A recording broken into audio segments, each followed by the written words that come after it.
PM Kisan Samman నిధులకు సంబంధించి రైతులకు తాజా శుభవార్త అండి. ఇప్పటికే 16 విడతల్లో రైతులకు 2,000 చొప్పున 32,000 అయితే రైతుల ఖాతాల్లో కేంద్ర ప్రభుత్వం జమ చేయడం అనేది జరిగింది. ఇటీవలే 16వ విడత జమ చేయగా 17వ విడతకు సంబంధించి మనకు తాజా సమాచారం అయితే అందుతుందండి.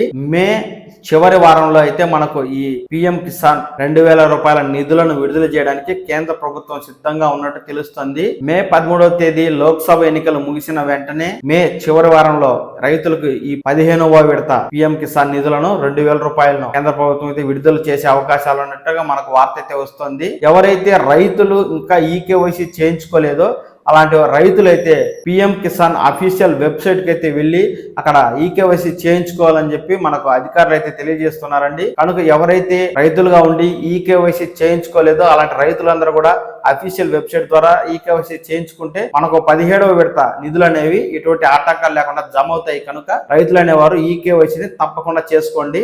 అలాగే ఈ పిఎం కిసాన్ నిధులకు సంబంధించి ఎప్పటికప్పుడు తాజా సమాచారం వచ్చినా నేను వెంటనే మీకు తెలియజేస్తాను. ఈ సమాచారం మీకు కావాలనుకుంటే ఈ పవన్ టాక్స్ తెలుగు ఛానల్ ని లైక్ చేయండి, షేర్ చేయండి, సబ్స్క్రైబ్ చేయండి. ఎప్పటికప్పుడు తాజా సమాచారాన్ని అయితే తెలుసుకుంటూ ఉండండి.